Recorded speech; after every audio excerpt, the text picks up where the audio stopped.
طاعة الله.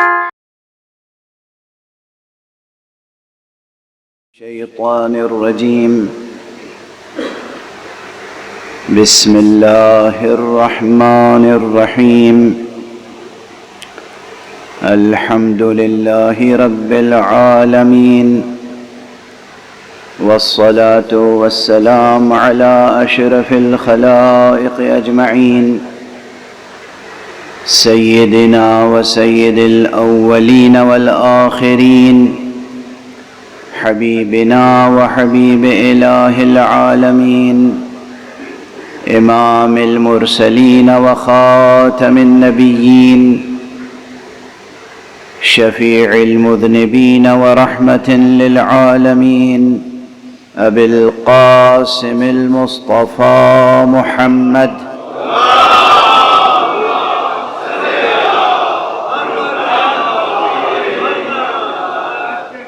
وعلى أهل بيته الطيبين الطاهرين الهداة المهديين المعصومين المظلومين، واللعنة الدائمة على أعداء الحق والدين.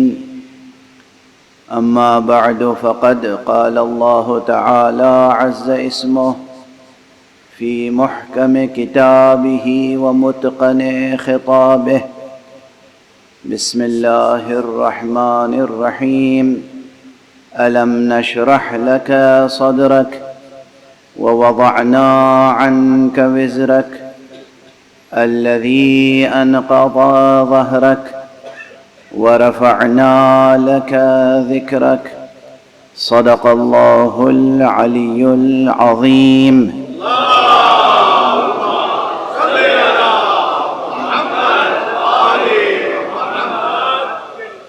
ایک اور بلندر صلوات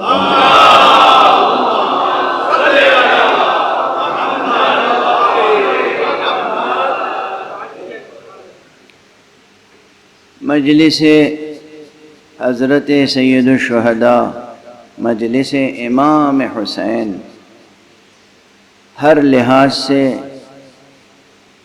وزین، رزین، رصین اور عظیم ہوتی ہے.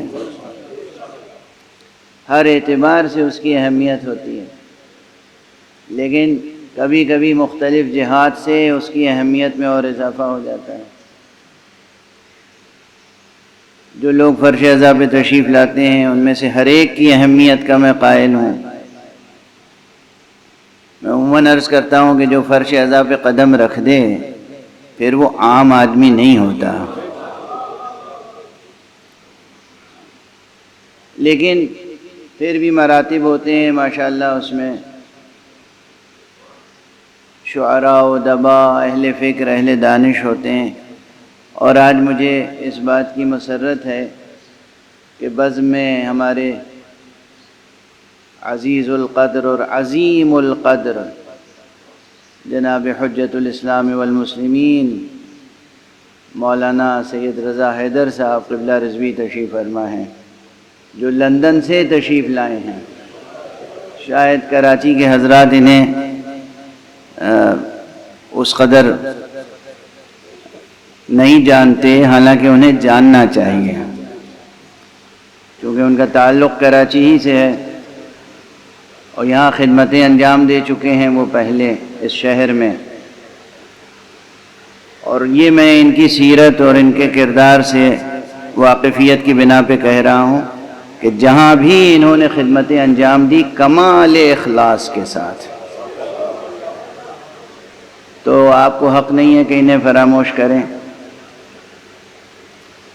پروردگار انہیں صحت و سلامتی کے ساتھ رکھے. جب میں لندن سے چل رہا تھا تو انہوں نے مجھ سے فرمایا تھا کہ میں بھی کراچی آ رہا ہوں، اور عجیب و غریب بات کہتے ہیں مجھ سے کبھی کبھی. یہ کہتے ہیں مجلسیں تو آپ کراچی ہی میں پڑھتے ہیں، باقی جگہوں پر تو بس ایسے ہی ٹال دیتے ہیں. لیکن ایسا نہیں ہے، ایسا نہیں ہے. ایک صلوات پڑھیے محمد.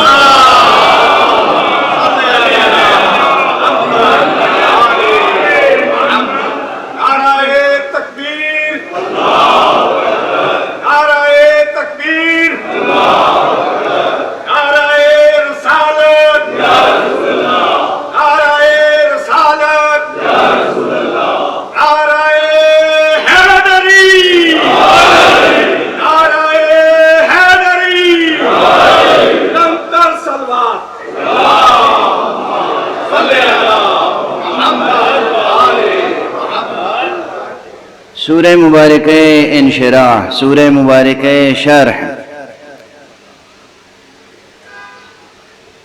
قرآن مجید کے اس سورے کی ابتدائی آیتوں کی روشنی میں جو سلسلہ گفتگو ہے اس کا عنوان ہے تسلسل زماں میں ختم نبوت کا مفہوم۔ آج 4 محرم ہو گئی، گویا اس عنوان پر گفتگو کی آج چوتھی قسط ہے۔ اب تک جو کچھ میں گزارش کر سکا ہوں اس میں پہلی بات تو یہ ہے کہ زمانہ جتنا بھی طویل ہو ہے محدود۔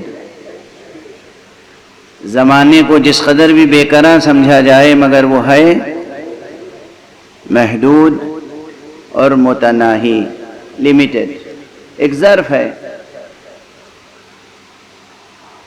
اور جب یہ ظرف ہی محدود ہے تو پھر یہ کوئی بڑا مسئلہ نہیں رہ جاتا۔ یہ اسی لیے واضح کرنے کی کوشش کی تھی کہ اگر یہ واضح ہو جائے کہ ظرف محدود ہے تو پھر یہ بڑا مسئلہ نہیں رہے گا کہ اس نامحدود ظرف میں ختم نبوت کے کیا معنی ہیں۔ ظرف محدود ہے اور اس لیے ختم نبوت کا مفہوم سمجھنے کے لیے، اس کی معنویت کو سمجھنے کے لیے کسی بہت زیادہ فلسفیانہ و فکری کاوش اور آزمائش سے گزرنے کی ضرورت نہیں ہے۔ کچھ ابہام ہوتا ہے، کچھ کسی اجمال کی بنا پر، اس ابہام کو برطرف کرنے کی ضرورت ہے۔ اور اس سے ملتی جلتی بحثیں تاریخ میں گزر چکی ہیں پہلے۔ زمانے کے تعلق سے اگر صرف گفتگو کی جائے تو زمانے کے تعلق سے اور بھی بہت سے عناوین ہیں، لیکن وہ تمام عناوین، وہ تمام ابواب فکر وا کرنے کی گنجائش نہیں ہے ابھی۔ مثلا دنیا بھر کی شاعری میں اور خصوصاً فارسی اور اردو شاعری میں تو یہ رہا ہے کہ کوئی بھی ستم انسان پر ہو، کوئی بھی ظلم ہو، اس کو منسوب کس سے کرتے ہیں؟ زمانے سے، روزگار سے یا آسمان سے۔ عجیب بات ہے۔ یعنی اردو کی کلاسیکی شعریات میں تو یہ سمجھیے مسلمہ امر مان لیا گیا ہے کہ زمانے کی ستمرانی، زمانے کا ستم، روزگار کا ستم، آسمان کا ستم، کہتے ہیں چرخ ستمگار۔ اور اس شعری روایت اور مبہم سی فکری روایت کو غالب تک نے برتا ہے۔ ان کا مشہور مطلع ہے کہ جس میں انہوں نے کہا ہے کہ نوید امن ہے بیداد دوست جاں کے لیے، نوید امن ہے بیداد دوست جاں کے لیے، رہی نہ طرز ستم کوئی آسماں کے لیے۔ تو وہ طرز ستم جا کے بات ٹوٹی کہاں؟ آسمانی پہ ٹوٹی۔ اس اعتبار سے بھی، اور یہ کہاں تک بات پہنچی ہے، ذرا میں کیوں ذہن میں آ گئی یہ بات؟ ہمارے حدیثی ذخیرے میں ایک عجیب و غریب حدیث ہے۔ ہم نے اس لیے کہا کہ بہرحال مسلمین کے حدیثی ذخیرے میں ہے اور غالباً صحیحین میں ہے، دونوں مشہور صحیح کتابوں میں ہے، جس میں کہا گیا ہے کہ لا تسبوا الدہر وانا الدہر، یا لا تسبوا الدہر ان اللہ هو الدہر، نعوذ باللہ۔ اس حدیث کو صحیح تسلیم کر لیا گیا ہے صرف 2 حضرات کے صحیح تسلیم کر لینے کی بنیاد پر۔ اور ہمارے یہاں اور اس پر تھوڑی بہت گفتگو کی علماء نے۔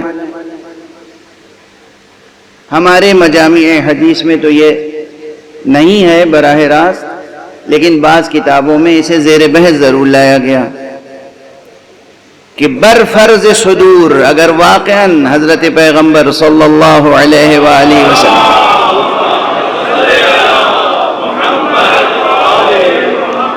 یہ ارشاد بھی فرمایا ہے، تو کیوں ارشاد فرمایا؟ اگر یہ عبارت دہن مبارک معصوم سے آئی ہے، اگر یہ عبارت آئی ہے تو پھر اس کا کیا مفہوم ہو سکتا ہے، کیا معنی ہو سکتے ہیں؟ اچھا، جو لوگ فقہ الحدیث میں اس قدر گہرائی تک کام کرنے کے عادی نہیں، انہوں نے تو یہ سمجھ لیا کہ زمانہ ہی خدا ہے۔ جی اب آپ سمجھیں کہ میں کیوں یہ مسائل منبر پر بھی ذکر کر دیتا ہوں۔ زمانہ ہی خدا ہے، ایسا نہیں ہے۔ خدا خالق زماں ہے، خدا زماں نہیں ہے۔ خدا خالق دہر ہے، خدا دہر نہیں ہے۔ اللہ سبحانہ و تعالیٰ کے ناموں میں کوئی نام دہر نہیں ہے۔ کسی بھی اعتبار سے آپ خدا کو وقت یا خدا کو زماں یا خدا کو دہر سے تعبیر نہیں کر سکتے۔ کل بھی مجلس کے بعد ایک صاحب نے مجھے میسج کر کے اس حدیث کی طرف توجہ دلائی اور مجھے صدمہ ہوا، افسوس ہوا، تکلیف ہوئی، رنج پہنچا۔ کیا فکر ہے، کیا تصور خالق ہے، کیا تصور خالق ہے؟ اللہ زماں نہیں، خالق زماں ہے۔ اللہ دہر نہیں، خالق دہر ہے۔ یہ نہ کہیے کہ ان اللہ هو الدہر، اللہ ہی دہر ہے۔ یہ لا تسب الدہر یعنی دہر کو برا نہ کہو، وَأَنَا الدَّهْرُ میں ہی دہر ہوں۔ لا تسب الدہر تو تعلیم اچھی ہے، لیکن وَأَنَا الدَّهْرُ واقعاً پیغمبر نے فرمایا؟ مجھے نہیں معلوم، مجھے نہیں معلوم کہ پیغمبر نے یہ فقرہ بھی کہا ہوگا وَأَنَا الدَّهْرُ۔ اللہ فرما رہا ہے وَأَنَا الدَّهْرُ میں ہی دہر ہوں۔ یہ پورا قرآن مجید آپ کے سامنے ہے۔ هل أتى على الإنسان حين من الدهر لم يكن شيئا مذكورا، کیا انسان کے اوپر کوئی ایسا لمحہ بھی سلسلہ دہر میں آیا ہے کہ جب وہ قابل ذکر بھی نہ تھا؟ یہاں دہر سے کیا مراد ہے؟ اللہ کے ناموں میں سے کوئی نام ہے دہر؟ اللہ نہ دہر ہے اور نہ زمان، نہ وقت، نہ اجل۔ وہ ہے خالق اجل، وہ ہے خالق زمان، وہ ہے خالق دہر، وہ ہے خالق وقت۔ تو اس طرح کی تعبیروں کو اختیار نہ کریں۔ پس منظر یہ ہے کہ عموماً انسان اپنی کسی غلطی کو تسلیم نہیں کرتا۔ لیکن یہاں پر ایک سبق آموز بات ہے، جتنے ہم سب کی عادت ہے، کوئی بھی نقصان پہنچا اگر ہماری غلطی سے بھی پہنچا ہے تو ہم یہ مانیں گے نہیں کہ ہماری غلطی سے پہنچا ہے۔ وہ فلاں نے مشورہ دیا تھا، غلط مشورہ دیا تھا، اب کیا کریں؟ وہ اس وجہ سے غلطی، اس وجہ سے نقصان پہنچا، اس وجہ سے نقصان پہنچا، زمین نے نقصان پہنچا دیا، آسمان نے نقصان پہنچا دیا، وقت نے نقصان پہنچا دیا، فلاں نے نقصان، ورنہ ہم اپنی ہرگز نہیں، ہم تو غلطی کر ہی نہیں سکتے۔ یعنی گویا فطرت انسان میں یہ ہے کہ وہ اپنے کو کسی بھی درجے میں خطا کار تسلیم نہیں کرنا چاہتا۔ یعنی ہر شخص اپنے کو معصوم سمجھتا ہے، بس اللہ کے نمائندوں کو معصوم تسلیم کرنے کے لیے تیار نہیں ہے۔ صلوات پڑھ دیجئے محمد۔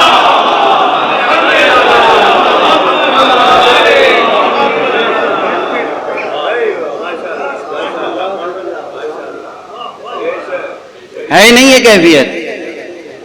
ہمیں تو زندگی میں بہت کم ایسے افراد ملے جو اتنا مضبوط کردار رکھتے ہو۔ یہ کردار کی بات ہوتی ہے، ایسی کلیئرٹی ان کی فکر میں ہو، سوچ میں ایسی صفائی اور ایسا شفاف ذہن ہو کہ اگر ان سے کوئی غلطی ہو گئی تو کہیں ہاں بھائی مجھ سے غلطی ہو گئی۔ نہیں ملتے، ڈھونڈے سے نہیں ملتے ایسے افراد۔ وہ چاہے کسی بھی منصب پر ہوں، وہ کہیں نہ کہیں کسی دوسرے پر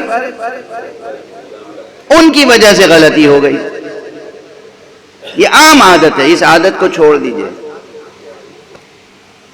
میں ڈائریکٹ کبھی اخلاقی باتوں میں بھی نہیں اس طرح سے گزارش کرتا، مگر عرض کر رہا ہوں یہ عادت چھوڑ دیجئے، یہ اچھی بات نہیں، یہ اچھے صحت مند ذہن کی علامت نہیں ہے، یہ صحت مند انسان کی علامت نہیں ہے۔ آپ عمل انجام دے رہے ہیں نا، اپنے عمل کی صحت اور خطا دونوں کی ذمہ داری آپ قبول کریں۔ یہ نہیں کہ صحیح کام کیا تو میں نے اور غلطی ہو گئی تو مولانا رضا حیدر صاحب کی وجہ سے ہے۔ اب قبلہ کیا کروں، اب آپ مجلس میں آ گئے ہیں تو بہرحال آپ نشانے پر ہیں، ایک صلوات پڑھ دیجئے محمد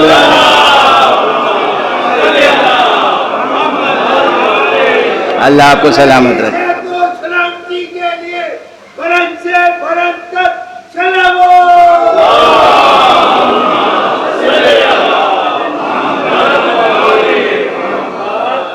پھر ایک بار جملہ دہرا دوں تاکہ جوانوں اور بچوں کے ذہن میں یہ بات راسخ ہو جائے۔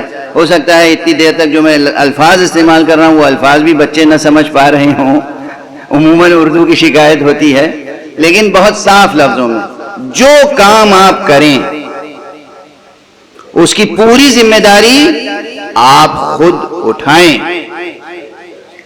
صحیح کام ہے تو آپ قابل ستائش ہیں، اور اگر غلطی ہو گئی تو آپ اگر اپنی غلطی تسلیم کر لیتے ہیں پوری صفائی کے ساتھ تب بھی آپ قابل ستائش ہیں۔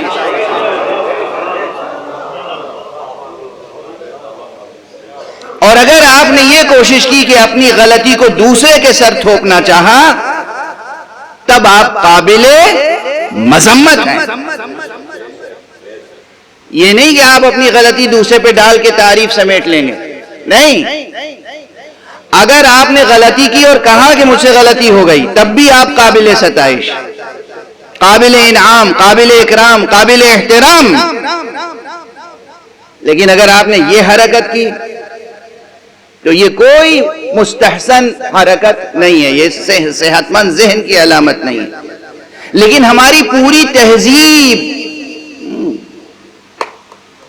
اس خطا میں مبتلا ہے، جس کا نتیجہ یہ ہے کہ ہماری شاعری، ہماری پوئٹری، ہماری صدیوں کی روایت، ادبی روایت، کوئی بھی غلطی، مصیبت، مشکل، اس کی ذمہ داری کس پر؟ روزگار، زمانہ، چرخ ستمگار، آسمان ہمارے اوپر مصیبتیں ڈھاتا ہے، آسمان ہمارے اوپر ستم ڈھاتا ہے، آسمان ہمارے اوپر ظلم کے پہاڑ توڑتا ہے۔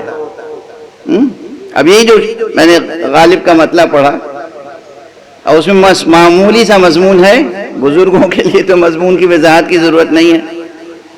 انسان اپنے دوست پر بھروسہ کرتا ہے نا، دوست پر بھروسہ کرتا ہے۔ دشمن سے توقع ہوتی ہے کہ دشمن نقصان پہنچائے گا، دوست سے توقع نہیں ہوتی کہ دوست نقصان پہنچائے گا۔ لیکن اگر دوست بھی کہیں نقصان پہنچا دے تو گویا یہ دشمنی کی آخری حد ہے۔ تیزی سے میں اب جب آخری حد آ گئی تو غالب کہتے ہیں کہ اب تو آسمان کے لیے کوئی دشمنی کرنے کی جگہ چھوٹی نہیں، کوئی موقع بچا نہیں۔ ایک شاعرانہ مضمون کہ نوید امن ہے بیداد دوست جہاں کے لیے، چونکہ دوست نے بیداد کر دی تو یہ دوست کی بیداد میرے لیے نوید امن ہے کہ اب میں محفوظ ہوں ہر ستم سے، ہر ظلم سے۔ کیوں؟ رہی نہ سر طرز ستم کوئی آسماں کے لیے، اب آسمان کے لیے ظلم کرنے کا کوئی موقع نہیں رہ گیا۔ کون سی بیمار فکر ہے، اور ہمارے یہاں اچھا یہ ایک غالب پر تھوڑی ہے، ماشاءاللہ ہماری صدیوں کی پوئٹری کی جو ٹریڈیشن ہے اس میں شامل ہے یہ زمانے کو برا کہنا اور آسمان کو۔ اچھا یہ آسمان کیوں آ گیا بیچ میں؟ کیونکہ زمانے کا تصور حرکت آسمان کے ساتھ جڑا ہوا ہے۔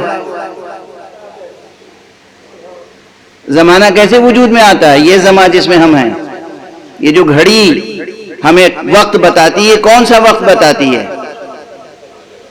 یہ جو سورج اور چاند کی گردش ہے اور جو زمین کی گردش ہے، یہ جو آربٹس پر گردش ہے نا، اسی گردش کے حساب سے یہ دن اور رات تبدیل ہوتے ہیں، اور یہ ساعتیں ہم نے مقرر کر لی تقسیم کر کے۔ چونکہ ان ساعتوں کی تقسیم اور اس وقت کا وجود حرکت آسمان پر منحصر ٹھہرا، اس لیے اب جو بھی ظلم و ستم زمانہ کرے گا اس کی ذمہ داری آسمان پر، اور کیا، زمین بیچاری مظلوم و معصوم ہے۔ واضح ہے؟ ایک بلند صلوات پڑھ دیجئے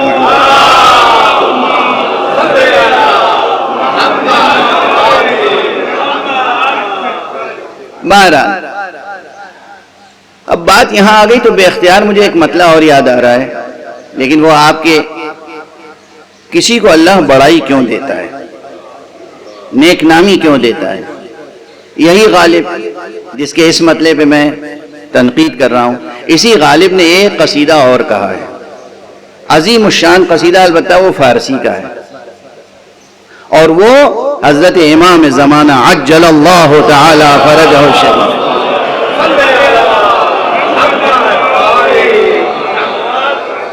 کی شان میں کہا ہے۔ یہیں پر اس قصیدے میں، اس کی تشبیہ میں، اس کے مطلع میں نکھر کے غالب کی فکری اور فنی عظمت سامنے آتی ہے۔ جہاں اب ایک طرف میں نے واضح کیا نا کہ ٹریڈیشن چلی آ رہی ہے کہ ہر نقصان کو منسوب کریں گے کس سے؟ آسمان سے، زمانے سے، اور پھر زمانے اور آسمان کے واسطے سے بات آسمان تک پہنچ جائے گی۔ اچھا، اور اسی لیے تصور ذہنوں میں کیا بیٹھا ہوا ہے؟ توجہ رکھیے گا، مذہبی مسئلہ بھی حل ہو جائے گا، کلامی عقدہ بھی حل ہو جائے گا، کہ اگر کسی شخص کی ولادت کی خبر تو ہمیں مل گئی، مگر اس کی وفات کی خبر نہیں ملی، اور زمانہ گزرتا چلا جا رہا ہے، تو کیا حکم ہے؟ زمانے کے گزرنے کے نتیجے میں ہم بغیر اطلاع، بغیر خبر مان لیں کہ وہ شخص مر ہی گیا ہوگا؟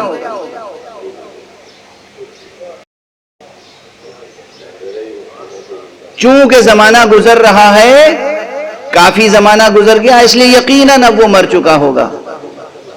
عقل کا یہ فیصلہ درست ہوگا؟ فقہ میں بھی یہ مسئلہ درپیش ہوتا ہے۔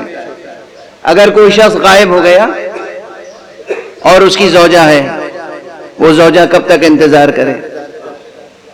دیکھیے نا، فقہ میں بھی یہ مسئلہ آتا ہے، یہ عملی مسئلہ ہے۔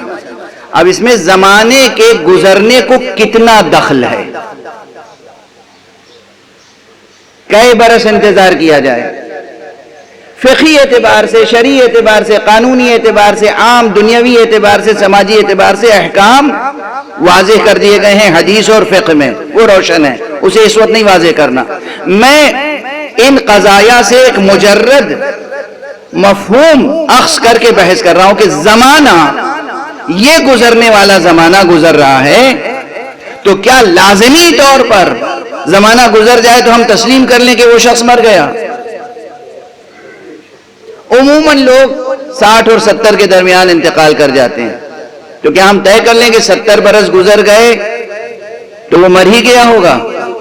سوال، کیا لوگ 75 برس کے نہیں ملے آپ کو؟ کیا 80 برس طے کر لیں؟ کیا 85 برس کا کوئی نہیں ملا آپ کو؟ اچھا، کیا 85 طے کر لیں؟ کیا 90 برس کا کوئی بزرگ نہیں ملا؟ اچھا، کیا 100 برس طے کر لیں؟ 100 سے زیادہ کی عمر کے لوگ نہیں دیکھے ہیں آپ نے؟ آپ نے نہ دیکھے ہوں گے، ہم نے بہت دیکھے ہیں۔ ابھی اللہ سلامت رکھے، مرجع تقلید آیت اللہ العظمیٰ شیخ وحید خراسانی، کم سے کم 104 برس کی عمر ہے، اللہ انہیں کم سے کم 110 برس کی عمر عطا فرمائے۔ میں 110 کی اس لیے دعا دیتا ہوں کہ یہ 110 عدد نام علی ہے۔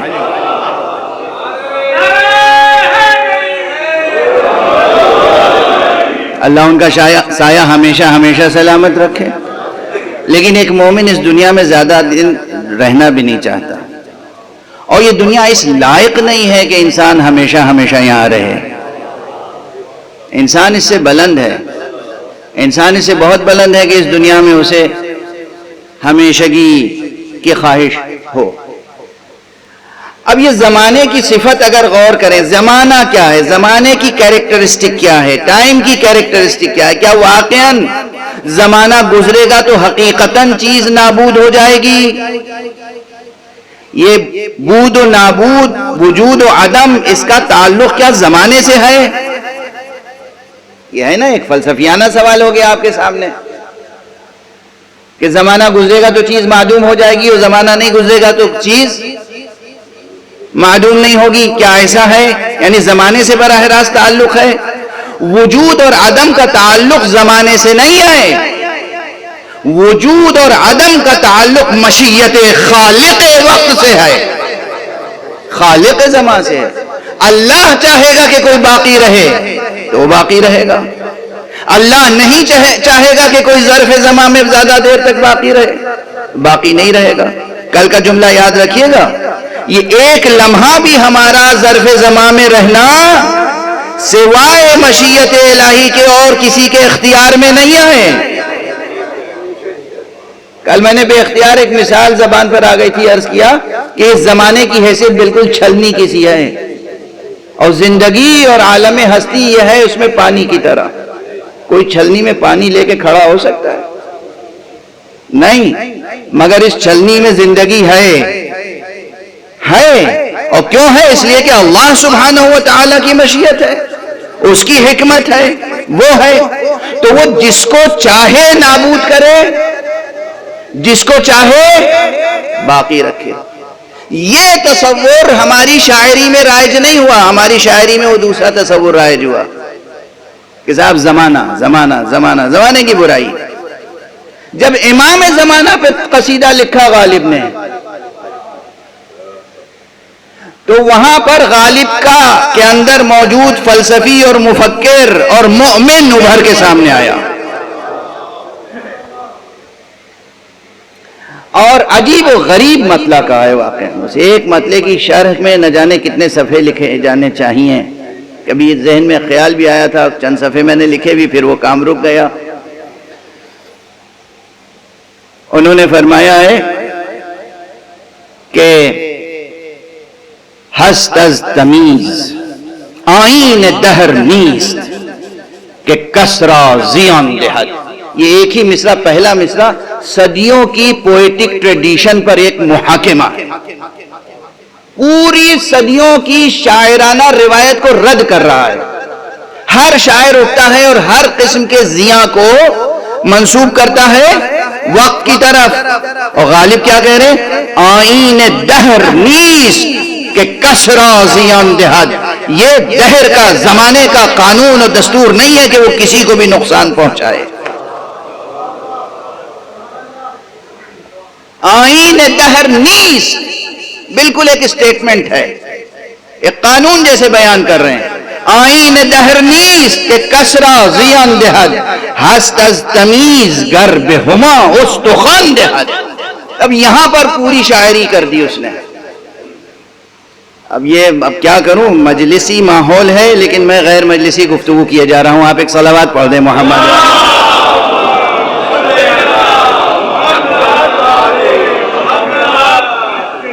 اب دوسرے مسئلے کو حل کرنا بھی ایک جوانوں بچوں کے لیے مسئلہ تو ہے کہ جناب والا ہمارے ہاں شاعری میں ایک تصور ہے، ایک تصوراتی پرندہ ہے ہوما، ایک تصور ہے، ایک خیالی وہمی ایک طائر ہے جس کے لیے تسلیم کر لیا گیا کہ اس ہوما کا سایہ جس کے سر پہ ہو وہ بادشاہ ہو جائے گا، وہ ذل اللہ ہو جائے گا۔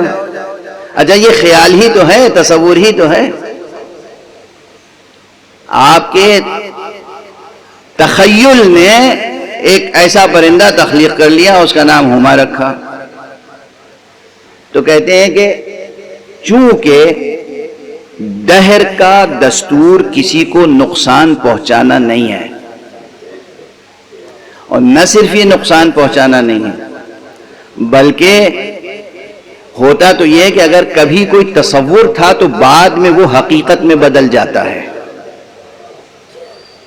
دیکھیے پہلے خیال آتا ہے آپ کو، کوئی نظریہ، کوئی ہائپوتھیسس، پھر وہ ہائپوتھیسس جو ہے تھیوری بنتی ہے، اور پھر تھیوری جو ہے وہ ایکسپیریمنٹ کے بعد پھر وہ ٹیکنالوجی کا حصہ بن جاتی ہے، اور پھر آپ اس کے معروضی آثار دیکھتے ہیں۔ یعنی پہلے ذہن میں ایک تصور آتا ہے، زمین پر رینگنے والی زندگی جب دو پیروں پہ چلنے لگی تو اس نے دو پروں سے اڑنے والے پرندوں کو دیکھ کر خواہش کی کہ وہ بھی اڑے۔ پہلے خیال آیا، اس خیال کو پہلے شاعری اور نثر میں کہانی کے قصے کی شکل میں بیان کیا گیا، وہ اڑن کھٹولا وجود میں آیا، وہ ایک وہمی چیز تھی، لیکن اب ماشاءاللہ خیال تھا لیکن اب ایک ناقابل انکار حقیقت ہے، واضح ہے۔ اب آپ پرواز کر رہے ہیں صبح و شام۔ ایک بزرگ ہوا کرتے تھے، اب نام نہیں لوں گا، ہمارے اللہ صحت و سلامتی دے، جناب نجم الحسن جعفری صاحب کو، انہی نے نقل کیا مجھ سے۔ ایک بہت بزرگ شخصیت تھے، ان کو انہوں نے دعوت دیا مجلس پڑھنے کے لیے، اور ان کو ہوائی جہاز کا ٹکٹ بھیج دیا۔ وہ جب آئے ایئرپورٹ پر، پرانے خیالات کے بزرگ تھے، تو انہوں نے پہلے ہوائی جہاز کو دیکھا اور اس کے بعد واپس چلے گئے۔ اب یہ یہاں انتظار کر رہے ہیں کہ صاحب تشریف لائیں گے، معلوم ہوا وہ واپس چلے گئے۔ کہا کیوں واپس چلے گئے سرکار؟ کہا میں غیر فطری سواری پر سفر نہیں کرتا، میں غیر فطری سواری پر سفر نہیں کرتا۔ اب دیکھیں زمانہ گزر گیا، اور اب اگر ہم کہیں کہ ہم ہوائی جہاز پہ سفر نہیں کرتے تو لوگ کہیں گے کیا غیر فطری بات کر رہے ہیں۔ کل جو خیال تھا، کل جو تصور تھا، کل جو صرف ایک کنسپٹ تھا، کل جو صرف ایک نوشن تھا، وہ آج ایک ریئلٹی ہے۔ یہ پوئٹک حقیقت نہیں ہے، یہ سائنٹیفک حقیقت ہے۔ یہاں پر اس مسئلے میں غالب نے اس طرف توجہ کی کہ پوری پوئٹک ٹریڈیشن کو رد کیا۔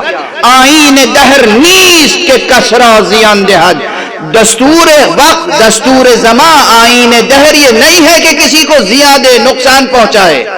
اور اس لیے اگر کل آپ نے ہما کا صرف تصور کیا تھا تو آج زیب دیتا ہے کہ آپ ہما کو ایک وجود عطا کر دیں۔ یہاں سے اس نے گفتگو کا آغاز کیا تاکہ زمانے کے تعلق سے ذہن انسانی کی فکری روش درست ہو جائے، پھر وہ بتا سکے کہ دیکھو یہ امام زمانہ کا تصور نہیں تھا، یہ تو ایک حقیقت ہے، اور جب ایک حقیقت ہے تو زمانہ چاہے جتنا گزر جائے حقیقت باقی رہے گی، اگر باقی رکھنے والا اسے باقی رکھے۔ صلوات پڑھ۔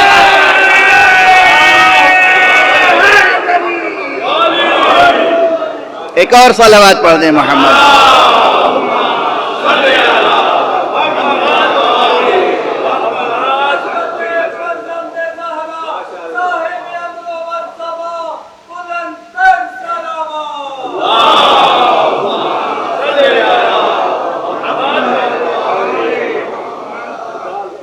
اب کیا کروں، میری عادت ہے جوانوں کے لیے، بچوں کے لیے کہ بھئی وہ تھوڑا سا فلسفے سے بھی آشنا ہو جائیں، ادب سے بھی آشنا رہیں، ادبی روایات اور ٹریڈیشنز، اور اس میں یہ بھی تمیز رہے کہ کیا ٹریڈیشنز کتنی گہری ہیں، صحیح ہیں، درست ہیں، کسے قبول کریں کسے رد کریں، کہاں تک رد و قبول کی گنجائش ہے۔ لیکن بہرحال تسلسل زمان کی بحث تھی تو یہ بحث بھی درمیان میں آ گئی کہ تسلسل زمان کے باوجود اللہ اگر کسی شے کو قائم رکھنا چاہے تو کوئی اس کے فنا کا اعلان کرنے کا حق نہیں رکھتا۔ اللہ ہے، اللہ خالق دہر، اللہ دہر نہیں ہے، اللہ خالق دہر ہے۔ اس لیے یہ ذہن سے نکال دیں، سائل جو بھی سائل ہے ذہن سے نکال دیں کہ اللہ کے ناموں میں سے ایک نام نعوذ باللہ دہر ہے، اور اللہ نے فرمایا انا الدہر۔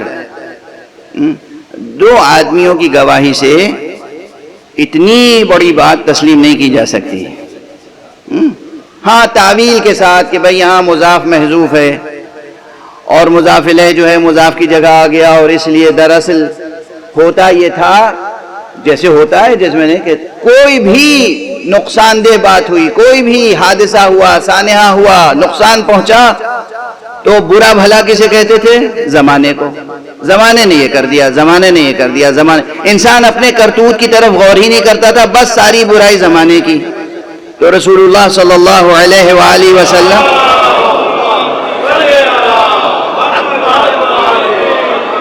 جن کی بعثت ہی اس لیے ہوئی تھی کہ وہ عقل انسانی کی رہنمائی کریں، عقل انسانی کو خطا سے بچائیں، عقل انسانی کو، انسان کی فکری روش کو درست کریں، انسان کو بتائیں کہ وہ خود کیا ہے، وہ خطاؤں میں مبتلا نہ ہو. تو اس لیے آپ نے فرمایا لا تسبوا الدہر، ارے زمانے کو برا نہ کہو، اس لیے کہ دراصل جس کی وجہ سے، جس کے اذن سے تمہیں نفع و نقصان پہنچتا ہے وہ تو اللہ ہے. تو تم کس کو برا کہنا چاہ رہے ہو؟ زمانے کا پردہ رکھ کے خدا کو برا کہنا چاہتے ہو؟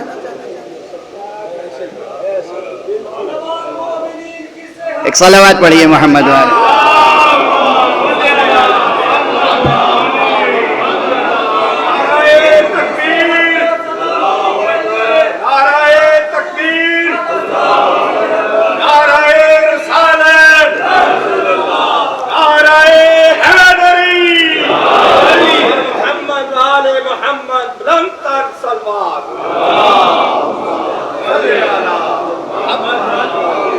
بس اب اتنی سنجیدہ ادبی اور فلسفیانہ بحث کے بعد ایک جملے میں آپ کی طبیعتیں منقلب ہوں گی اور انشاءاللہ مقصد گفتگو کی طرف متوجہ ہو جائیں گے کاملاً.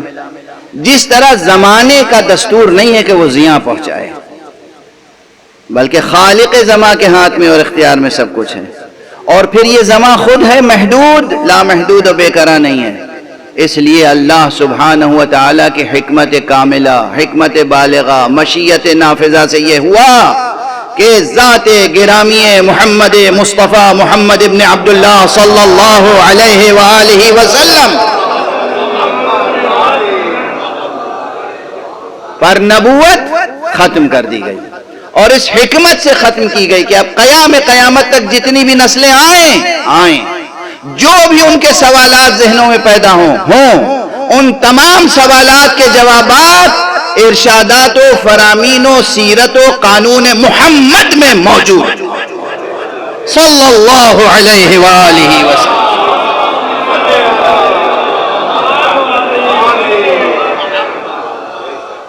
ہاں بشرطے کہ صحیح جو واقع احادیث ہیں، جو آثار پیغمبر ہیں، جو سنت پیغمبر ہے، جو سیرت پیغمبر ہے، اس تک انسان کی رسائی ہو جائے. خدا کی قسم میں عرض کر رہا ہوں، خدا جوانان عزیز سائنس پڑھیں، دنیا کے سارے علم پڑھیں، دنیا کو آپ اپنی ٹھوکروں میں رکھیں اور تسخیر کریں، مگر بحیثیت انسان آپ کے جتنے مسائل ہیں ان تمام مسائل، ان تمام تساؤلات، ان تمام سوالات کے جوابات آپ کو پیغمبر اکرم صلی اللہ علیہ وآلہ وسلم کی زبان مبارک سے اور آپ کے کردار سے مل جائیں گے. قرآن اور سنت و سیرت پیغمبر، اور یہ دونوں کہاں سے ملیں گے؟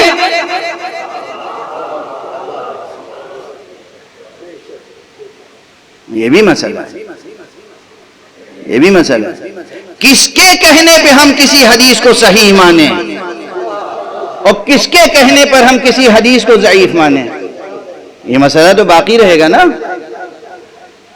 اب تاریخ میں موجود ہے، ایک دور ایسا گزرا حضور علیہ الصلوۃ والسلام کے آنکھ بند ہوتے ہی حدیث پیغمبر کے بیان کرنے پہ پابندی لگ گئی تھی. خبردار جو حدیث بیان کی، تاریخوں میں ہے، حدیثوں میں ہے، ناقابل انکار واقعات ہیں. ایک شخص نے قرآن مجید کی ایک آیت کے معنی دریافت کیے کہ بتاؤ والذاریات ذروا، اس کے معنی کیا ہیں؟ اچھا آپ بتائیے، یہ جرم ہے؟ بھئی قرآن مجید کی ایک آیت ہے، پورا سورہ ہے سورہ ذاریات. اس نے پوچھا اس کی تعویل کیا ہے، اس کی تفسیر کیا ہے، اس کے معنی کیا ہیں؟ لوگوں نے شکایت لکھی حاکم وقت کے پاس کہ یہ معنی پوچھتا پھرتا ہے، یعنی حدیث نہیں قرآن کے معنی، کہا اسے گرفتار کر کے میرے پاس لے آؤ۔ اچھا گرفتار کر کے وہ لایا گیا، تاریخوں میں پڑھ لیجئے گا، جب لایا گیا دربار میں تو کہا کہ تم ہی ہو وزاریات ضربہ کے معنی پوچھتے ہو؟ کہا جی صاحب میں بتائیے وزاریات۔ اس کو اتنے درے لگائے کہ لہو لہان ہو گیا، اور کہا جیل میں بند کر دو، اسے قید کر دو، حبس کر دو۔ کچھ دنوں کے بعد جب اس کے زخم کچھ مندمل ہوئے، میں یہ آج پڑھنا نہیں چاہتا، یہ سب پتہ نہیں کہاں سے ذہن میں آتا چلا جا رہا ہے، میں پڑھتا چلا جا رہا ہوں، لیکن حقائق ہیں۔ آج ذہن میں کچھ اور تھا، مولانا کو دیکھ کے میری فکر، ایک صلوات پڑھ دیجئے محمد والی۔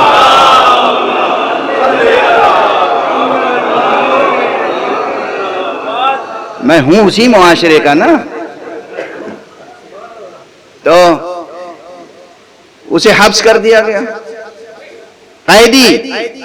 جب اس کے زخم مندمل ہوئے، کہا پھر بلاؤ اسے، تو بلاؤ، بلایا گیا۔ کیا پوچھ رہے تھے؟ کہا صاحب وزاریات ذروہ کے معنی۔ پھر اسے کوڑے مارنا شروع، سر سے پیر تک لہو لہان۔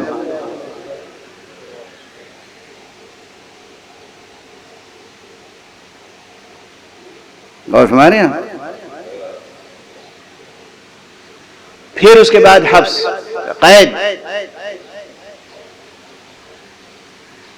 پھر کچھ دنوں کے بعد بلایا، مندمل ہوا تھا تھوڑا زخم، پھر کہا کیا چاہیے؟ کہا بھائی وزاریات ضربہ کے معنی۔ پھر اسے کوڑے مارنا شروع۔ تو اس نے کہا کہ اگر مجھے قتل کرنا چاہتے ہو تو بس قتل کر دو، یہ قسطوں میں مجھے کیوں قتل کر رہے ہو؟ اس کے بعد اس کو رہا معنی بتائے، ہو سکتا ہے اس عرصے میں کسی عالم قرآن سے پوچھ لیا ہوگا، اس کو معنی بتائے، اور کہا جاؤ۔ اسے وطن اس کے واپس بھیج دیا، یعنی بصرے سے لے جایا گیا تھا مدینے۔ کس سزا میں؟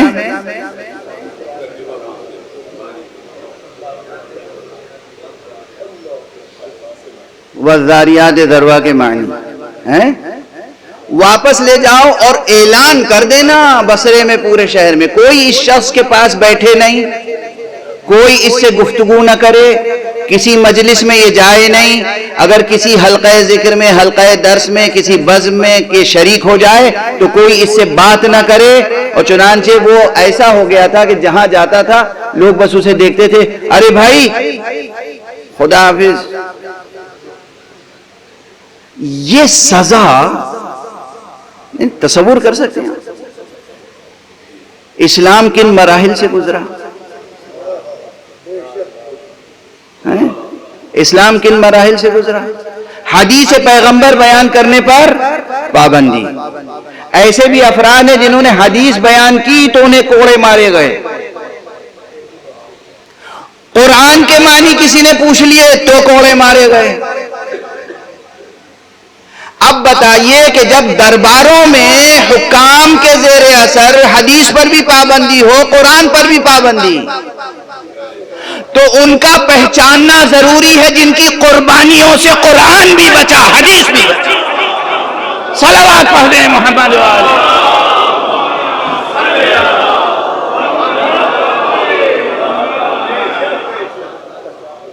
ہم سے کہتے ہو یہ مجلسیں کس لیے ہیں، یہ تذکرے کس لیے ہیں؟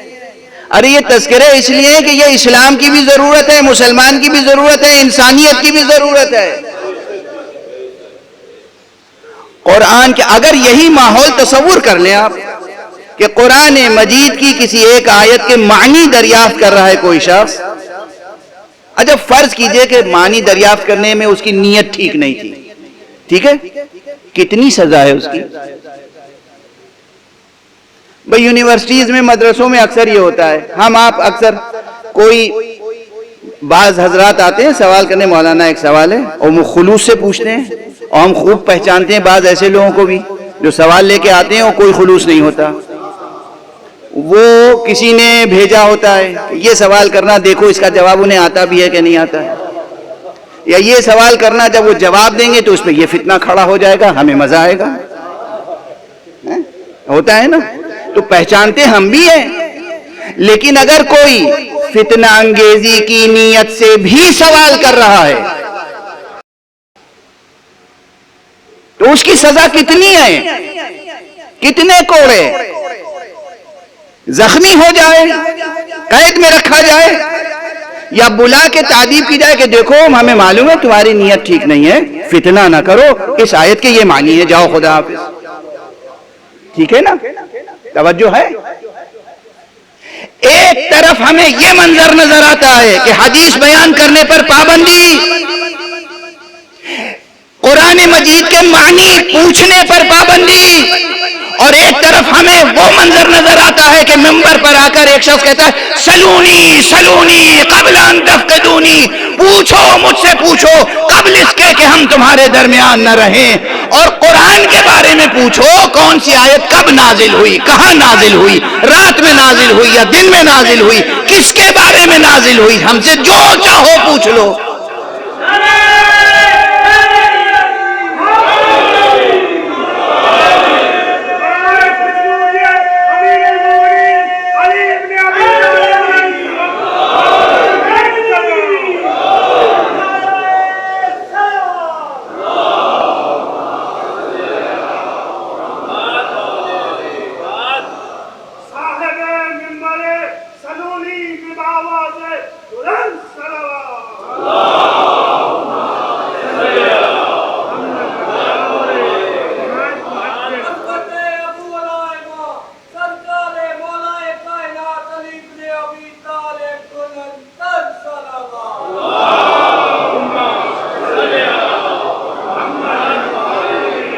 اب سنیے اور سمجھ کے جائیے، یہ اکثر آپ نے سنا ہوگا نا کہ مولا امیر المومنین علیہ السلام دعوائے سلونی کرتے تھے، یا میں اسی منبر سے عرض کر چکا ہوں کہ اس ترکیب کو میں بدل دیتا ہوں، دعوائے سلونی نہیں، دعوت سلونی کرتے تھے،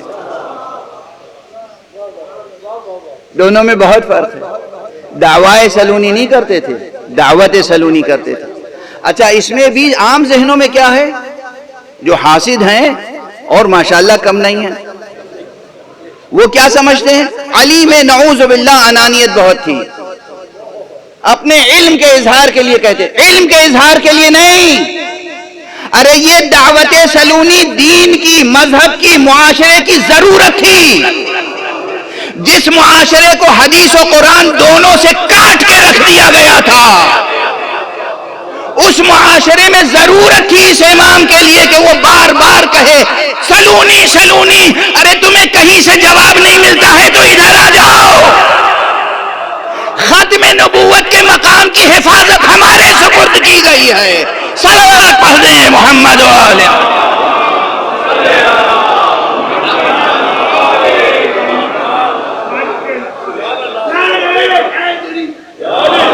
یہ نہیں تھا کہ اظہار علم ہے، میں بہت جانتا ہوں یہ سمجھ لو، نہیں، یہ نہیں تھا، یہ شان امام نہیں ہے۔ ہمارا امام وہ امام ہے جس نے نہ اپنی شجاعت کے اظہار کے لیے موقع ڈھونڈے، نہ علم کے اظہار کے لیے موقع تلاش کیے۔ شجاعت تو جتنی چھپا سکتے تھے علی نے اتنی چھپائی۔ علی ابن ابی طالب نے تو اپنی ذات کے لیے صبر کو مخصوص کر لیا تھا، شجاعت صرف نظر خدا و نظر رسول کر دی تھی۔ جہاں کلمہ لا الہ الا اللہ کے نفوس و نفاس کا مسئلہ آیا، علی شجاع نظر آئے، جہاں علی کی ذات کے مسائل تھے وہاں علی صبور نظر آئے۔ تو علی نہ اپنی قوت ظاہری و جسمانی کے اظہار کے لیے موقع ڈھونڈا کرتے تھے، نہ اپنے علم کے اظہار کے لیے موقع ڈھونڈا کرتے تھے، چونکہ معاشرے میں ابواب علم بند کر دیے گئے تھے۔ نہ قرآن کی آیت کے معنی کوئی پوچھ سکتا ہے، نہ حدیث رسول۔ یہ ایک بہت آسان ذریعہ تھا، کس چیز کا؟ وہ آگے خالی جگہ چھوڑ رہا ہوں، بھر لیجئے گا، صلوات پڑھیے محمد۔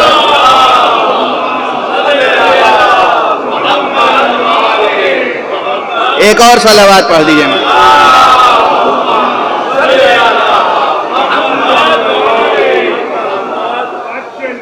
بات سے بات نکلتی چلی جا رہی ہے. مقام ختم نبوت در یتیم عبداللہ پر اس لیے ہے منحصر ان کے ساتھ کہ ایک تو اللہ کی وہ کتاب آئی قرآن جس کی حفاظت اللہ نے اپنے ذمہ رکھی، اور خود پیغمبر کی سیرت اس کی حفاظت بھی اللہ نے اپنے ذمہ رکھی. جو پیغام لے کے آئے تھے حضور، اس سے پہلے کیا تھا؟ ذرا زمانے کے تاریخی تسلسل میں اس مسئلے کو دیکھیے.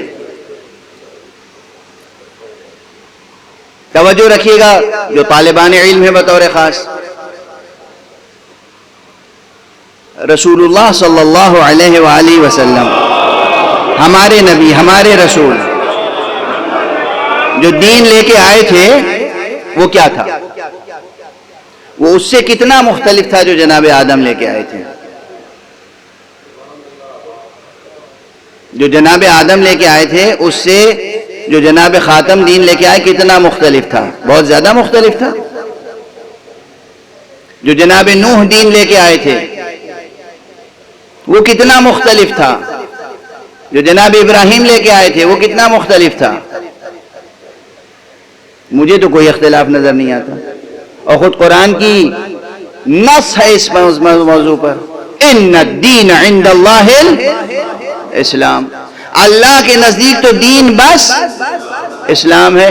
جب دین بس اسلام ہے تو جو آدم لے کے آئے وہ بھی اسلام تھا، جو نوح لے کے آئے وہ بھی اسلام تھا، جو ابراہیم لے کے آئے وہ بھی اسلام تھا، جو حضرت موسیٰ لے کے آئے وہ بھی اسلام تھا، جو جناب عیسیٰ لے کے آئے وہ بھی اسلام تھا، جو جناب خاتم لے کے آئے وہ بھی اسلام تھا. تو دین تو ایک ہی تھا، اور جب ایک ہی چیز پیش کرنی تھی تو آدم ہی پہ نبوت ختم کیوں نہیں ہو گئی؟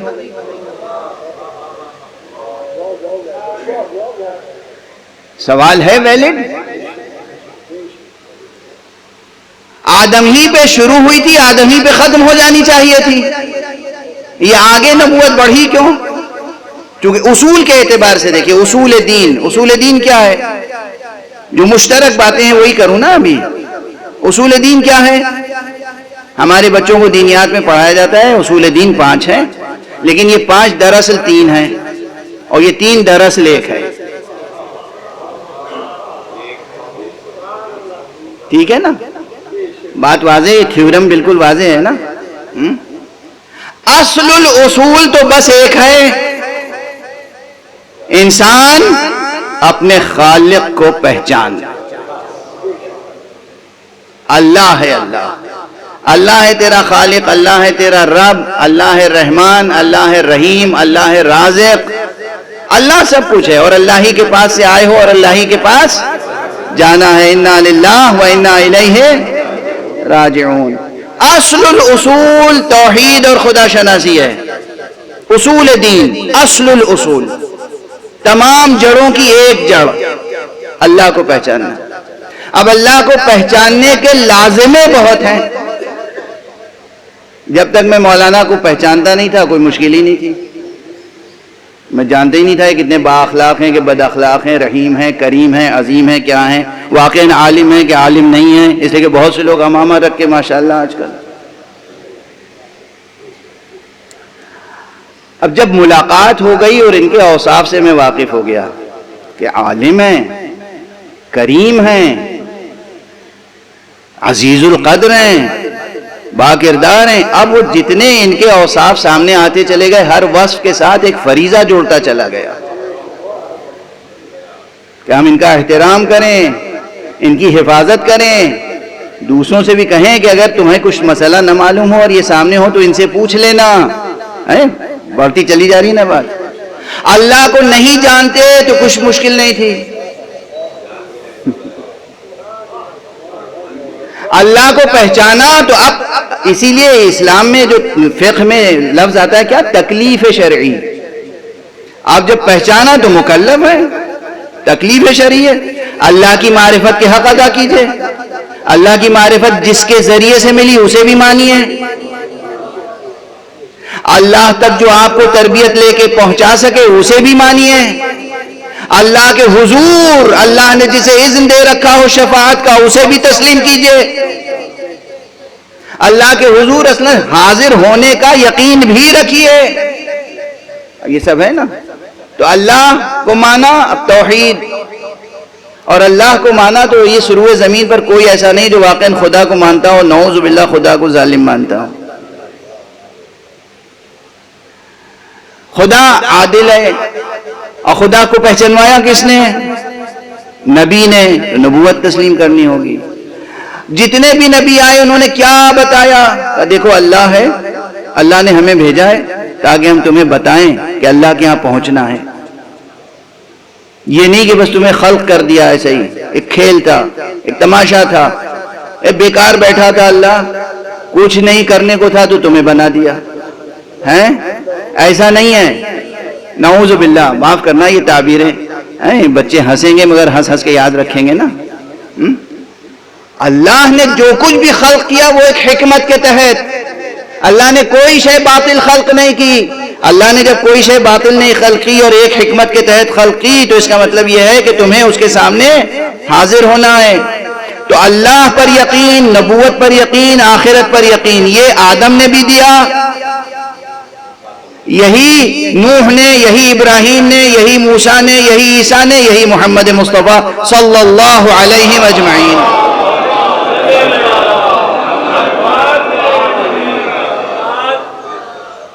تو جب پیغام یہی تھا تو آدم پہ کیوں نہیں ختم ہو گئی نبوت؟ اور اگر پیغام یہی تھا اور ایک کے بعد ایک نبی آتے رہے تو پھر محمد پہ کیوں ختم ہو گئی نبوت؟ سوال ہے نا. اس کا جواب اس کے علاوہ کچھ نہیں ہے.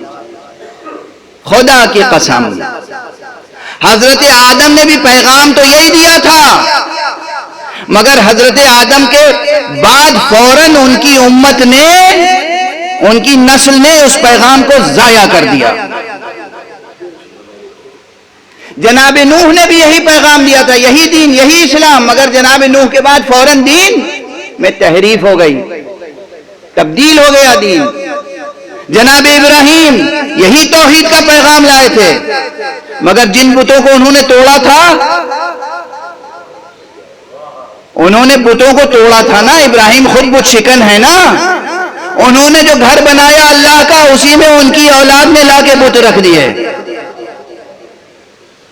ان کی امت، ان کی اولاد، سب نہیں. تو ہر نبی کے بعد یا تو اس نبی کی زندگی ہی میں اس کے دین میں تحریف ہو گئی، جس کی سب سے بڑی قرآنی مثال جناب موسیٰ ہے. جناب موسیٰ کا وصال نہیں ہوا تھا، انتقال نہیں ہوا تھا. جناب موسیٰ موجود تھے، صرف 40 دنوں کے لیے اپنی امت سے اوجھل ہو گئے تھے، غیبت میں چلے گئے تھے بحکم پروردگار. تو امت نے گوشالہ پرستی شروع کر دی. یعنی نبی کے ہوتے، اولو العزم نبی، صاحب جلال نبی، اس کے ہوتے ہوئے اس کے دین میں تحریف ہو گئی. تو اکثر انبیاء کی سیرت آپ پڑھیں گے تاریخ میں تو معلوم ہوگا کہ یا اس نبی کے جیتے جی یا اس نبی کے وصال کے فوراً بعد اس کی امت گمراہ ہو گئی. مصطفیٰ صلی اللہ علیہ وآلہ وسلم پر نبوت ختم اس لیے ہوئی کہ سرکار کے بعد ایسا اہتمام ہو گیا کہ اب قیامت تک ان کے دین میں تحریف نہیں ہو سکتی. اور یہ یاد رکھیے گا کہ تحریف کرنے والے وہ ہوتے ہیں جو سیاسی ہوتے ہیں. یہ سیاست ہے جو تحریف کرتی ہے دین میں. سیاست مدار دین میں تحریف کرتے ہیں، اور جو دین کی حفاظت کرتے ہیں وہ سیاست مدار نہیں ہوتے، وہ قربانیاں دیتے رہتے ہیں اور دین کی حفاظت کرتے رہتے ہیں. اسی لیے یہ کہنا کوئی مبالغہ نہیں ہے، ایک سچی تاریخی قرآنی الہی واقعیت ہے کہ خدا کی قسم اگر سرکار ختمی مرتبت کو آل محمد جیسے ان کے پیغام کی حفاظت کرنے والے نہ ملتے تو شاید ان پر بھی نبوت ختم نہ ہوتی.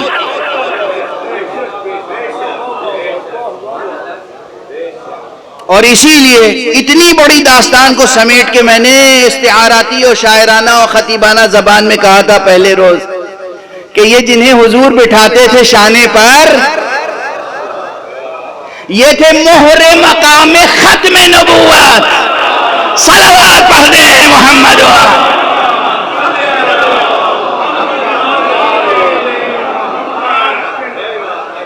لوگ سمجھے کہ شاعری کر رہے ہیں، لوگ سمجھے کہ شاعری کر رہے ہیں، مداحی کر رہے ہیں، مبالغہ کر رہے ہیں. نہ مداحی نہ مبالغہ، تاریخ کی روشن حقیقت کا اظہار ہے. یہ جنہیں پیغمبر نے کاندھے پہ بٹھایا تھا، شانے پہ بٹھایا تھا، جن کا قدم مہر نبوت پر رکھا تھا.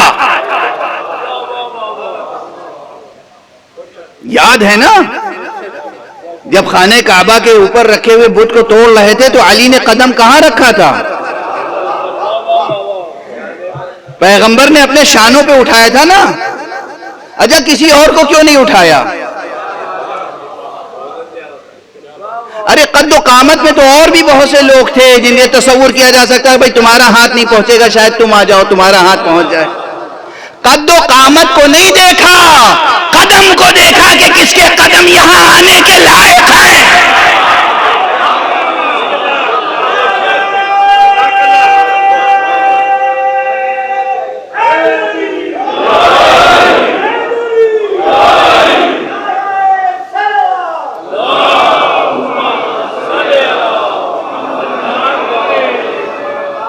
تاریخ کا علی کے علاوہ کوئی نہیں تھا. علی کے قدم کہاں ہیں؟ جہاں مہر نبوت ہے. مہر نبوت کیسے شقی ہیں، کیسے غبی ہیں، کیسے دریدہ دہن ہیں جو علی کی فضیلتوں کا انکار کرتے ہیں. علی جب بچپن میں بٹھانا اور ہے، ٹھیک ہے بھائی بچے تھے، وہ بچپن کا تقاضا تھا. امام حسن اور امام حسین کے لیے یہی تو کہہ دیتے ہیں. نواسے تھے، بچے تھے، کبھی گود میں بٹھا لیا، کبھی کاندھے پہ بٹھا لیا. کون سی بات ہے؟ ایک فطری بات ہے، معمولی بات ہے. اس کو کیا آپ اہمیت دیتے ہیں؟ علی کو بھی بٹھایا تھا بچپن میں. حسن و حسین کو بعد میں زبان چسائی ہے، پہلے علی کو زبان چسائی ہے. حسن و حسین کو بعد میں کندھے پہ بٹھایا ہے، پہلے علی کو بٹھایا تھا. امیر المومنین علی ابن ابی طالب سے رسول اللہ 30 برس بڑے تھے. 30 برس، 1-2 برس نہیں، 30 برس. 30 برس بڑے تھے، اپنی اولاد کی طرح علی کو پالا تھا. لیکن یہ خانہ کعبہ میں بت شکنی کا جو موقع تھا اس وقت علی بچہ نہیں تھے. آپ لاکھ کہیں کہ جب اسلام قبول کیا تھا تو علی بچوں ہی کی فہرست میں تھے، مگر جب بت توڑا تھا تو علی بچوں کی فہرست میں نہیں تھے.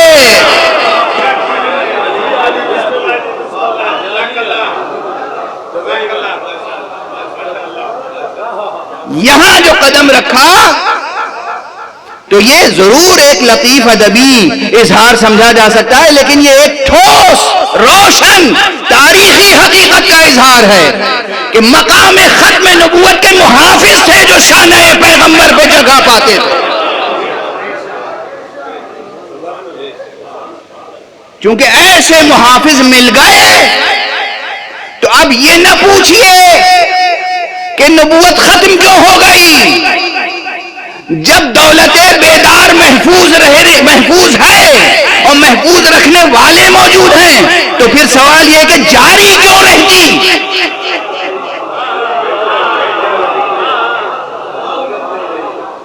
نبوت ختم کیوں ہو گئی سوال نہ کیجئے. اگر آپ چاہیں گے نبوت جاری ہو تو جاری کس لیے ہو؟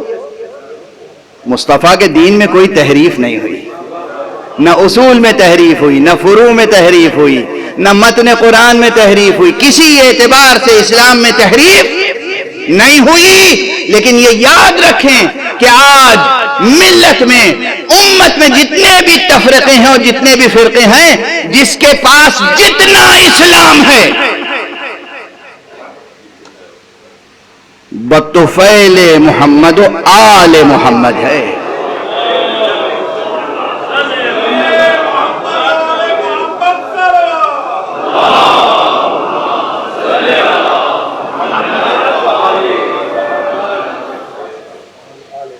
اچھا ایک لطیف سا جملہ کہہ کر بس گفتگو ختم کر دوں.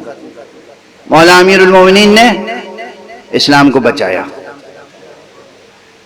اور یہ جو سلونی کی بات تھی یہ صرف اظہار علم کے لیے نہیں تھا، اظہار فضیلت کے لیے نہیں تھا، اظہار شرف کے لیے نہیں تھا، دوسروں پہ اپنی برتری ثابت کرنے کے لیے نہیں تھا. ضرورت تھی، نہ حدیث بیان کرنے کی اجازت تھی نہ قرآن. لیکن دنیا جانتی ہے کہ حکام، سلاطین، صاحبان اقتدار جس کو چاہیں روک لیں. علی کو روکنے کی ہمت کس میں تھی؟ اس لیے علی اپنا کام کرتے رہے، حسن نے اپنا کام کیا، حسین نے اپنا کام کیا. اور آج بھی اگر کوئی ایک فرزند زہرا پردہ غیب میں ہے تو وہ بھی ختم نبوت کے اسرار میں سے ہے. بس آج یہاں گفتگو روک دی میں نے، کل آگے بڑھے گی. اب محرم کے تقاضے، آج 4 محرم ہو گئی.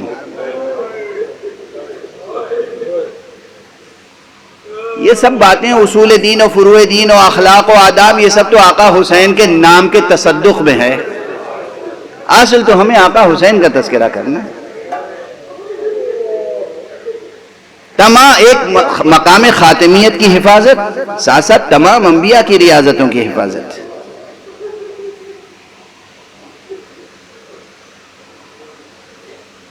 مجھے 2 مصرے یاد آ رہے ہیں. ایک ایسے ذاکر کے جس کو آپ نے اس منبر پہ سنا ہے، اللہ ان کے درجات بلند فرمائے. علامہ نجم آفندی مرحوم کے فرزند، ان کے بیٹے، میرا خیال ہے اس منبر پہ شاید نجم آفندی بھی پڑھ چکے ہوں، انہوں نے بھی سلام پڑھا ہوگا، مرثیہ پڑھا ہوگا. لیکن ان کے بیٹے مرحوم مغفور علامہ سہیل آفندی صاحب، وہ یہاں ذاکری کر چکے ہیں. شاعر کی حیثیت سے ان کی زیادہ شہرت نہیں ہے، مگر وہ بھی شعر کہتے تھے. ان کے 2 مصرے ہیں، سادہ سے 2 مصرے. کہتے ہیں انسان کے جگانے کو جب بیت گئیں صدیاں. سہیل آفندی، انسان کے جگانے کو جب بیت گئیں صدیاں، شبیر نے فرمایا یہ کام ہے دن بھر کا.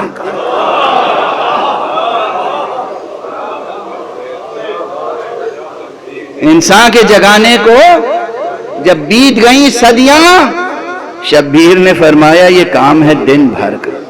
خدا کی قسم اس ایک دن میں شبیر نے کیا کیا خدمتیں انجام دی. آج 4 محرم ضرور ہے، ہم جس کی بھی شہادتیں پڑھتے ہیں، شہادت تو سب کی عاشور کے دن ہوئی. بنی ہاشم کے کیسے کیسے چاند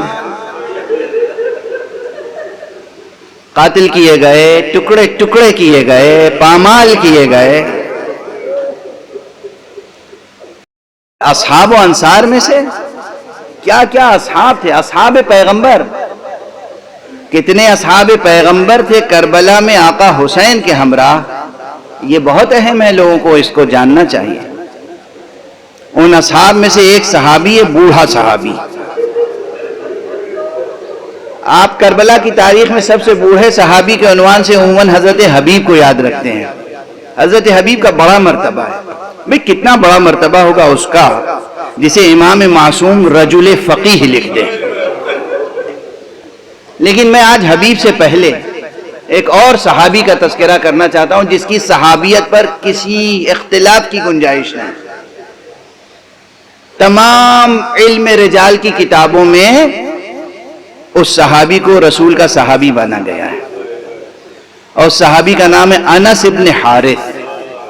انس ابن حارث کاہلی اسدی، حضور کے اصحاب میں سے ہیں. اور یہ اس روایت کے راوی ہیں جس میں حضور نے فرمایا تھا کہ دیکھو میرا یہ بیٹا حسین یہ سرزمین عراق پر ذبح کیا جائے گا. تم میں سے جو ممکن ہو، جس کے لیے جو باقی رہ جائے، اس پہ فرض ہے کہ میرے اس بچے کا ساتھ دے، اس کی مدد کرے، اس کی نصرت کرے. یہ حدیث سنی، اور کیا وفادار صحابی تھا، کیا وفادار صحابی تھا. بعض کتابوں میں جدید محققین نے تحقیق کے بعد لکھا ہے کہ صحابی رہتا تھا مدینے میں، پھر آیا کوفے میں رہنے لگا، اور اس کے بعد پھر کوفے سے نکل کے سرزمین کربلا پر آ کر ایک چھوٹا سا خیمہ بنا کے وہیں رہنے لگا.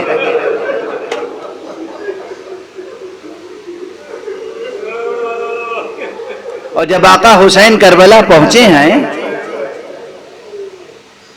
تو یہ صحابی حاضر ہوا، آقا کی خدمت میں پہنچا، بیعت کی، اور روز عاشور عجب انداز سے حسین کے سامنے آئے. میں کیا عرض کروں، بوڑھے اتنے تھے کہ کمر خمیدہ، یہ بھویں اور پپوٹے لٹک گئے تھے، آنکھیں ڈھک گئی تھیں. انہوں نے ایک نیزہ لیا، ایک شمشیر لی، اور پٹکا لیا، ایک رومال لیا، اور اپنے ایک دوست کے پاس پہنچے. کہا دیکھو ذرا یہ بھویں اوپر کر کے رومال باندھ دو تاکہ میں دیکھ سکوں. دیکھو یہ نیزہ اور یہ پٹکا یہ میری پیٹھ اور کمر سے لگا کے باندھ دو تاکہ ذرا میں سیدھا کھڑا ہو سکوں. اس کے بعد شمشیر لی اور آقا حسین کے سامنے آئے. یا ابن رسول اللہ، اے فرزند رسول، اجازت ہے کہ میں بھی نصرت کروں؟ کہتے ہیں اس شان سے یہ آئے تھے کہ آقا حسین نے دیکھا اور خود آقا حسین گریہ فرمانے لگے. آقا حسین کی آنکھیں آنسو برسانے لگی.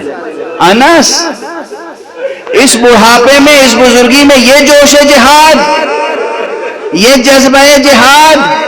کہا آقا فرزند رسول، آخر رسول اللہ کا حکم ہے، رسول کی حدیث میں نہیں تو لوگوں کو بتائیے، میں عمل نہ کروں. دستو قدم امام کو بوسہ دیا، اجازت لی اور میدان کی طرف گئے. ارباب مقاتل نے، ارباب تاریخ نے لکھا ہے کہ اس بڑھاپے میں بھی ایک عظیم الشان و پرشکوہ جہاد کیا اور کئی دشمنان حسین و دشمنان دین کو تہہ تیغ کیا. مگر وہی جو ایک طریقہ تھا دشمنوں کا، بالآخر دیکھیے عشق، محبت، عقیدہ، یقین انسان کے اندر ایک شجاعت پیدا کرتا ہے، مگر اس جسم کے اپنے تقاضے ہیں.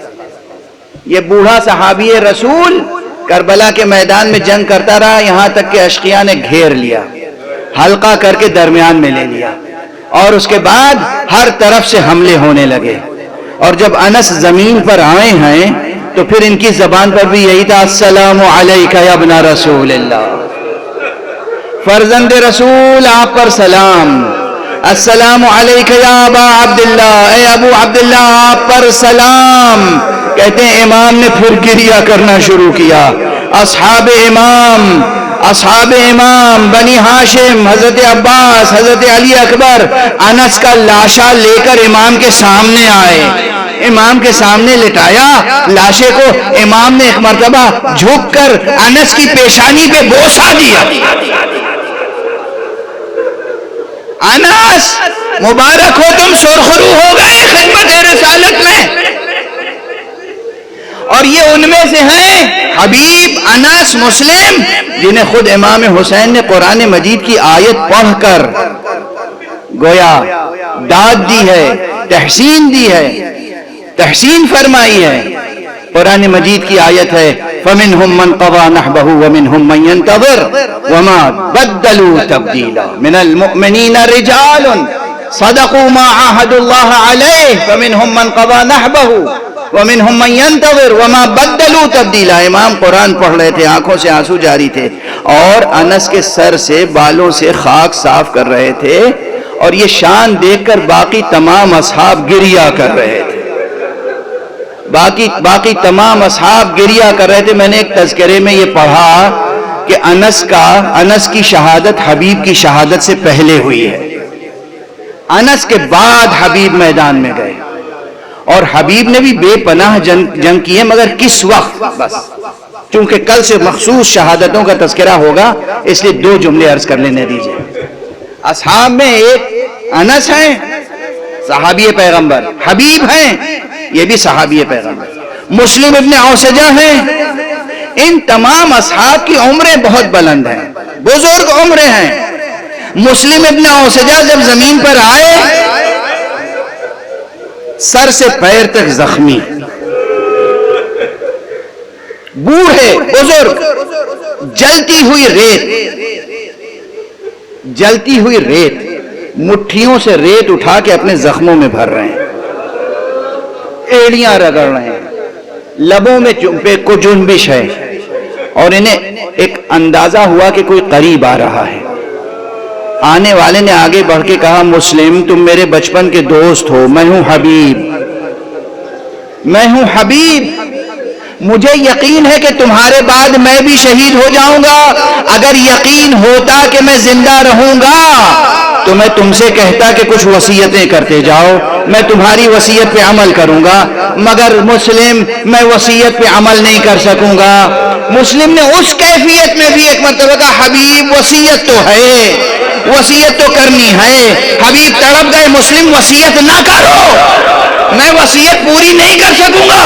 کہا نہیں، میں وصیت کرنا چاہتا ہوں، اسی کا بہذا الامام، میں وصیت کر رہا ہوں اس امام کے تعلق سے، تم شہید ہوگے مگر جب تک شہید نہ ہو امام کا خیال رکھنا، فرزند رسول تک کوئی تیر پہنچنے نہ پائے۔